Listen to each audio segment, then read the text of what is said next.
사도신경 하시면서 우리의 신앙을 고백하겠습니다. 전능하사 천지를 만드신 하나님 아버지를 내가 믿사오며 그 외아들 우리 주 예수 그리스도를 믿사오니 이는 성령으로 잉태하사 동정녀 마리아에게 나시고 본디오 빌라도에게 고난을 받으사 십자가에 못 박혀 죽으시고 장사한 지 사흘 만에 죽은 자 가운데서 다시 살아나시며 하늘에 오르사 전능하신 하나님 우편에 앉아 계시다가 저리로서 산 자와 죽은 자를 심판하러 오시리라. 성령을 믿사오며 거룩한 공예와 성도가 서로 교통하는 것과 죄를 사하여 주시는 것과 몸이 다시 사는 것과 영원히 사는 것을 믿사옵나이다. 아멘. 우리 찬송가 208장, 통합 찬송가 246장 부르시겠습니다. 찬송가 208장, 통합 찬송가 246장입니다.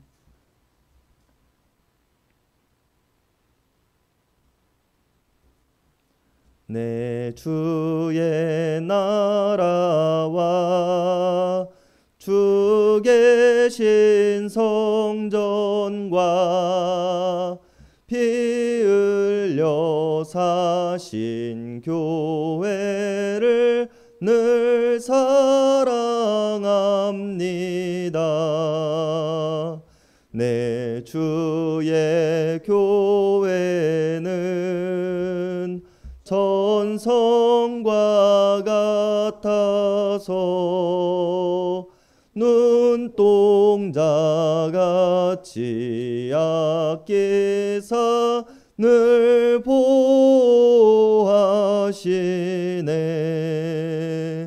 이 교회 위하여 눈물과 기도로 내 생명 다하기까지 늘 봉사합니다.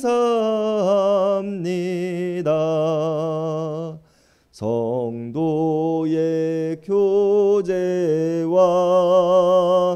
교회의 위로와 구주와 맺은 언약을 늘 기뻐합니다.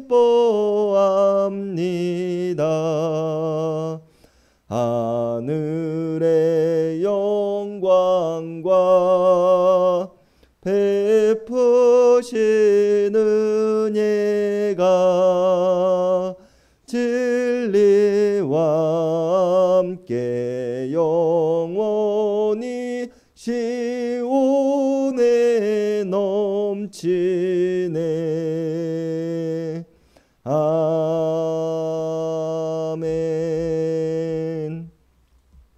오늘 우리에게 주시는 하나님의 말씀은 출애굽기 26장 1절에서 14절까지의 말씀입니다. 출애굽기 26장 1절에서 14절까지의 말씀입니다.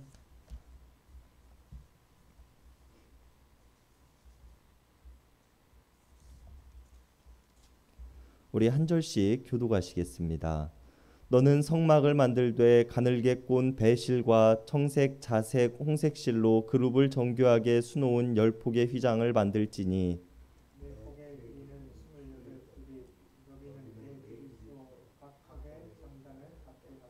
그 휘장 5폭을 서로 연결하며 다른 5폭도 서로 연결하고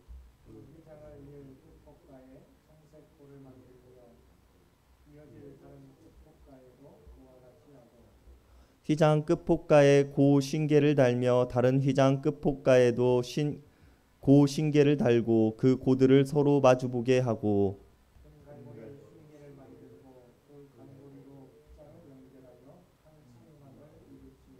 그 성막을 덮는 막 곧 휘장을 염소털로 만들되 11폭을 만들지며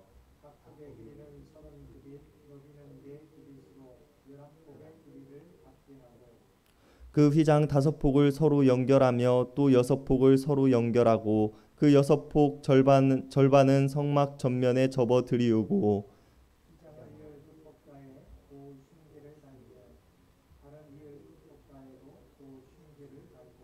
놋 갈고리 쉰개를 만들고 그 갈고리로 그 궤를 깨어 연결하여 한 막이 되게 하고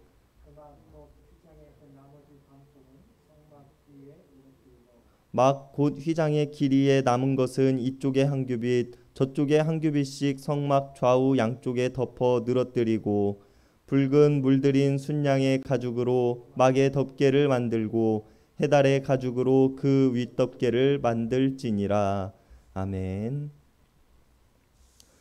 우리가 앞서 나누었던 출애굽기 24장의 마지막에는 모세가 구름 속으로 들어가서 산 위에 올랐으며 모세가 40일 40야를 산 속에 있으니라 라고 이야기를 합니다. 그리고 그곳에서 하나님께서는 모세에게 많은 이야기들을 가르치시고 모세를 통하여 이스라엘 사람들에게 전하게 하셨습니다. 그리고 오늘 본문에 앞선 25장은 지성소와 성소의 기구를 제작하는 데 필요한 모든 지침에 대한 설명이 기록되어져 있으며 오늘 본문은 하나님께서 모세에게 성막을 어떻게 만들어야 하는지에 대해서 설명하시는 부분입니다. 그리고 성막 중에서도 지성소와 성소로 이루어진 부분을 어떻게 만들어야 하는가에 대한 설명이 기록되어져 있는 것이 오늘 우리가 함께 나눌 본문입니다. 성막을 만드는 데 필요한 기본 재료인 휘장에 대해서 중점적으로 다루고 있는 오늘 본문은 크게 4가지의 재료를 가지고 안쪽에서부터 바깥쪽까지 성소와 지성소를 덮으라고 이야기를 합니다. 그리고 우리는 오늘 본문의 순서에 따라서 가장 안쪽부터 살펴보게 될 것입니다. 오늘 본문의 1절을 보면 하나님께서는 가늘게 꼰 배실과 청색, 자색, 홍색 실로 그룹을 정교하게 수놓은 10폭의 휘장을 만들라고 말씀하십니다.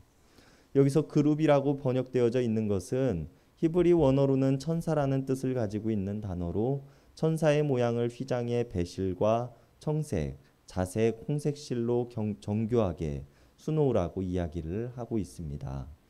이 정교함이 어느 정도이어야 하는가 하면 정교함으로 번역되어져 있는 히브리어 단어인 호셰브는 연구하다, 고안하다라는 의미를 가지고 있는 단어로 끊임없이 연구하고 더 나은 방법을 찾는다라는 의미를 가지고 있는 단어입니다.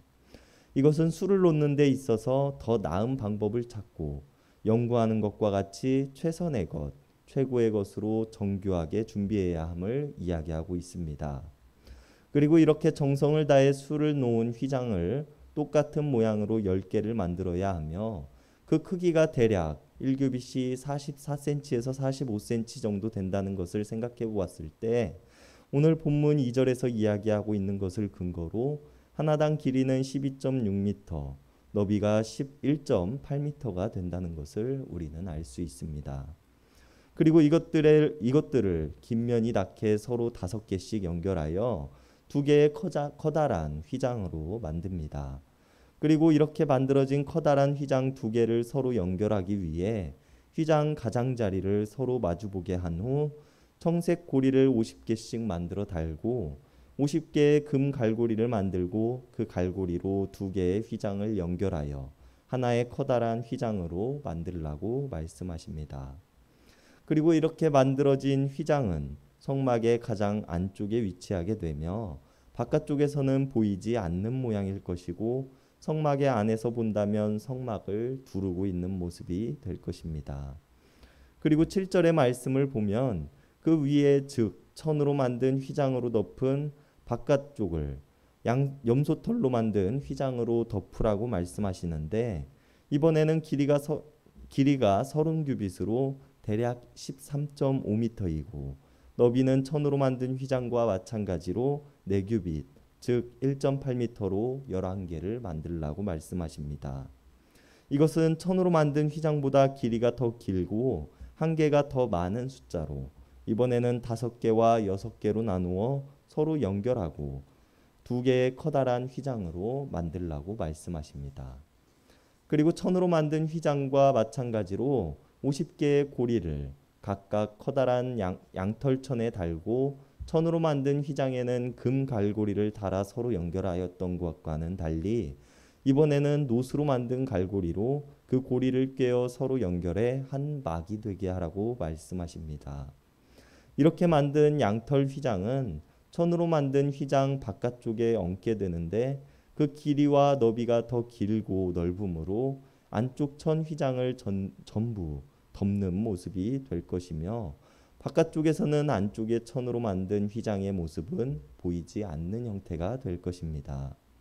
그리고 그 위에는 붉은 물을 들인 순양의 가죽으로 막의 덮개를 만들고 해달의 가죽으로 그 위를 또 덮어 결과적으로는 가장 안쪽에 천으로부터 만든 휘장으로부터 그 위에 양털천으로 만든 덮개 또 그 위에 붉은 물을 들인 순양의 가죽으로 덮은 덮개 마지막으로 가장 바깥쪽에는 해달의 가죽으로 만든 덮개로 네 겹의 휘장이 성막을 덮고 있는 모양이 완성됩니다.